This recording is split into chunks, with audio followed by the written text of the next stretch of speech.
জানিস মেজো, আমি ভেবেছিলাম যে এবারে আর অর্চির জীবনটা একদম নষ্ট হতে দেব না, অনেক হয়েছে। কিন্তু তা দেখছি আর হবার না। ওই মেয়ে কিছুতেই অর্চির সাথে থাকতে পারবে না, তুই দেখে নিস।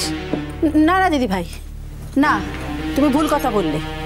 ওই মেয়ে অর্চির সাথে থাকতে পারবে না নয়, অর্চি ওই মেয়ের সাথে থাকতে পারবে না। কি করে থাকতে পারবে বলো তো? দিদি বিরক্ত করে ছেড়ে দিয়েছে তো ছেলেটাকে।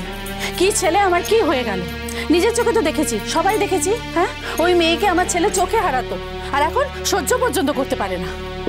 এবারে অর্চি ভালো ভালো বাড়ি ফিরুক। আমি ওকেই বলবো যে বাহা যদি আমাদের সাথে থাকতে না চায় তো না থাক, চলে যাকো। কিন্তু তা বলে আমাদের বাড়ির লোককে ব্যবহার করে তাদের সাহায্য নিয়ে ও আমাদের অপমান করবে, আচ্ছা এটা হতে দিতে পারা যায় বলতো? কি হয়েছে? কি বাবার কথা হচ্ছে মনে হচ্ছে? আবার কি করলো বাহা? কি আর করবে মেজদা, তমজিতের ঘরে গিয়ে নিবি নিয়ে কথা বলছে। নিয়ে কথা বলছে মানে? তমজিৎকে বলছে ওর জন্য একটা ঘর খুঁজে দিতে। কি? তবে আর বলছি কি, ওই যে তমজিৎ একটু দয়ালু ধরনের মানুষ, সেটা ঠিক বুঝে গেছে। বাপরে বাপ, কি ধরিবাজ মেয়ে! আর হবে নাই বা কেন? নানা ঘাটের জল খেয়ে বড় হয়েছে তো, ওই কার ঘাড়ে উঠলে কোন কাজটা আদায় করা যাবে সেটা খুব ভালো বোঝে। তো আলাদা ঘর দেখার প্রয়োজন পড়লো কিসে? ওর এই বাড়িতে থাকতে অসুবিধা হচ্ছে, ও আলাদা থাকতে চায়, মানে ও এই বাড়ি ছেড়ে চলে যেতে চায়। না, সে চলে যেতে চাইলে চলে যাবে, কিন্তু অমনি এমনি তো আর চলে যাওয়া যায় না। যাওয়ার হলে সমস্ত সম্পর্ক কাটান ছাড়ান করে তবে যেতে হবে, আমাদের অর্চিকে মুক্ত করে দিয়ে যেতে হবে। আমাদের অর্চি সারা জীবন ওর জন্য এরকম ভাবে ঝুলে থাকবে আর তিনি স্বেচ্ছাচারিতা করে চলবে, তা তো আর হবে না। এই কথাটা ওকে ভালোভাবেই বুঝিয়ে দিতে হবে। না না, ও যে এত বাড়াবাড়ি করছে এ তো মেনে নেওয়া যায় না। চাকরি তো এখনো পায়নি, তা এখনই এত লব্ধজম্প কিসে? জিজ্ঞেস করো না, তোমার ছেলের বউকে জিজ্ঞেস করো। হ্যাঁ, জিজ্ঞেস করবোই তো, আলবাত জিজ্ঞেস করবো। এত সাহস ওর হয় কি করে যে আমাদের বাড়ির কাউকে কিছু না বলে একা একা তমজিতের ঘরে গিয়ে তাকে বলছে ঘর খুঁজে দিতে? তমজিৎকে কিরকম টেকেন ফর গ্রান্টেড ভাবে দেখেছেন মেজদা? আচ্ছা, ওর কি আর কোনো খেদে কাজ নেই নাকি ও ভাবে ও খুব কম ব্যস্ত লোক? ও বোঝে ওর মাপটা, যদি বুঝতো তাহলে কি ওকে বলতো ঘর খুঁজতে? বলো না না না, শোনো, ঘর খুঁজতে বলার আগে আমাদের সঙ্গে তো বসতে হবে। সবটাই তো ছ্যাবলামো নয়। আমি তো প্রথমেই জানতে চাইবো যে ও যে এই সিদ্ধান্ত নিয়েছে এইটা ওর বাপের বাড়ির লোকরা জানে কিনা। এরপর তো পুরো পলাশবনি ভেঙে পড়বে মাথার উপরে। And they can go to an extent. এবার থানা পুলিশ হবে, আমাদের অসম্মান হবে। ওকে বলবে বদনাম করে বউকে বাড়ি থেকে তাড়িয়ে দিয়েছি। আই বাহা, শোন এদিকে আয়।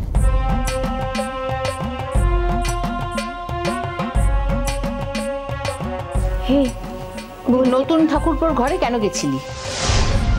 কেনে যাওয়াটা বারণ? ঘুরিয়ে উল্টো কথাটা না বলে যেটা জিজ্ঞেস করছে সেটা সোজাভাবে জবাব দাও। একই ঘরটা তো সকলে থাকে, সকলেই সকলের ঘরটাতে যায়। আর আগুতে তো এমন প্রশ্নটা কোনোদিন করিস নাই, তার লিগেই শোধাচ্ছি। এই শোনো, বেশি চালাকি করার চেষ্টা করো না। যা জিজ্ঞেস করা হচ্ছে তার উত্তর দাও। তুমি তমজিতের ঘরে কেন গিয়েছিলে? নিবিনি দুঃখের গান গাইতে? কি হলো, চুপ করে আছো কেন? কেন গিয়েছিলে সেটা কিন্তু আমরা জানি। তাহলে শোধাচ্ছিস কিসের লিখে? এই জন্যই তো বলছি, তুমি কোন সাহসে তমজিৎকে তোমার ঘর খুঁজে দেওয়ার কথা বলতে গেছো? দেখো, বাড়ি ছেড়ে চলে যাবার আগে কিছু নিয়ম কানুন থাকে বাহা, সেগুলো না মিটিয়ে তো তোমায় যেতে দেবো না। নিয়ম কানুন? কিসের নিয়ম কানুন? কেন? তোমার ইচ্ছে হয়েছিল তুমি এ বাড়িতে এসে ঢুকে পড়েছিলে, আর এখন ইচ্ছে হচ্ছে এ বাড়ি থেকে বেরিয়ে চলে যাবে। এরকম করলে তো চলবে না। তোমার একার কথাই তো হবে না, আমাদের ইচ্ছে অনিচ্ছেরও তো দাম দিতে হবে নাকি? আচ্ছা, আমাদের কথা বাদ দিলাম, অর্চি অর্চি তো তোমার খেলার পুতুল নয়। যখন প্রয়োজন ছিল তখন তুমি অর্চির হাত ধরে এ বাড়িতে এসে ঢুকে পড়েছিলে, আর এখন প্রয়োজন ফুরিয়ে গেছে। হ্যাঁ, দিন কেনা হয়ে গেছে, তাই অর্চিকে ছেড়ে দিয়ে এ বাড়ি ছেড়ে তুমি চলে যাচ্ছ। শুন মেজমা, এই কথাটা শুনতে শুনতে না মোর আর ভালোটো লাগেকলা। মু মানছি যে মোর বিহাটো জোরটো করে হয়েছিল, কিন্তু মু কিন্তু তোদিকের ঘরে বহুটো হয়ে আসিলাই। তা বাদে এই কথাটা নিশ্চয়ই তো তাড়াতাড়ি তোরা ভুলেটো যাসলাই।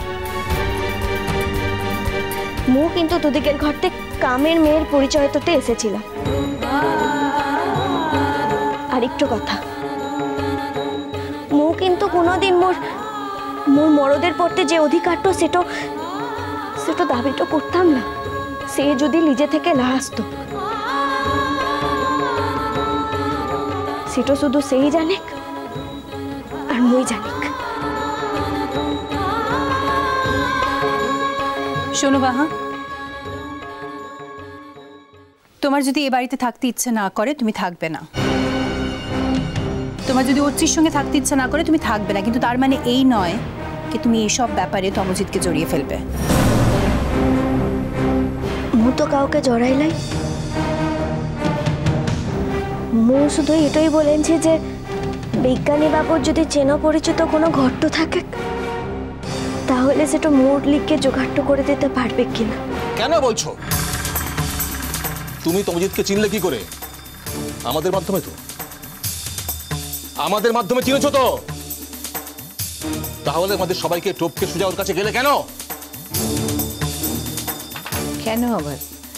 ঘোড়া ডিঙিয়ে ঘাস খেতে শিখে গেছে তাই?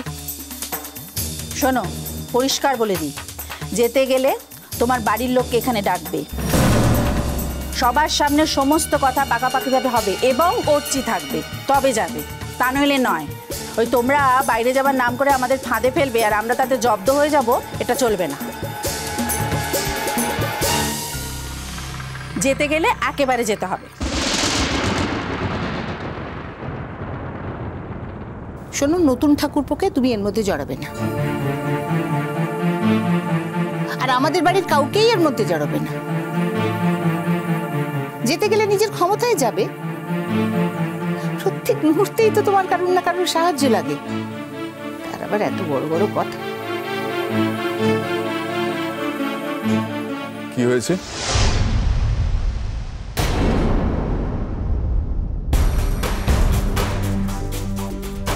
এত চেঁচামেচি কিসের?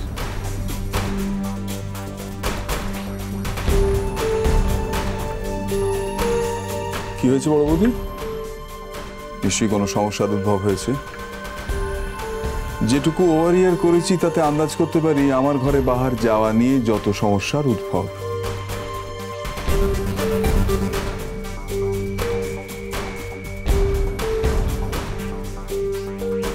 আমি ভুল বললাম মেজদা? না দেখো ভাই তমজিৎ, তোমার ঘরে যাওয়া নিয়ে কোনো সমস্যা হয়নি। ও যদি তোমার ঘরে কোনো ভালো কাজে যেত, ধরো লেখাপড়ার কাজে যেত, তাহলে আমাদের কিছু বলার ছিল না। কিন্তু ও তোমার ঘরে গেছে একটা সুবিধা আদায় করার জন্য। ছি ছি ছি ছি মেজদা, আপনি না জেনে কি বলছেন? ফর ইউর কাইন্ড ইনফরমেশন, বাহা আমার কাছ থেকে কোনো সুবিধে আদায় করতে যায়নি। প্লিজ তমজিৎ, তুমি কেন বাজে কথা বলছো? ওকে আড়াল করে তো তোমার কোনো লাভ নেই। দোয়েল, তুমি ভালো করেই জানো আমি অনেক কিছু মেনে নিয়ে চলতে পারি, যেটা মানতে পারি না সেটা হচ্ছে ভাষার অপব্যবহার। একটা সামান্য ব্যাপার নিয়ে বাজে কথা বলবার মানুষ আমি নই। মিষ্টি কুটু মিষ্টি কুটু মিষ্টি কুটু।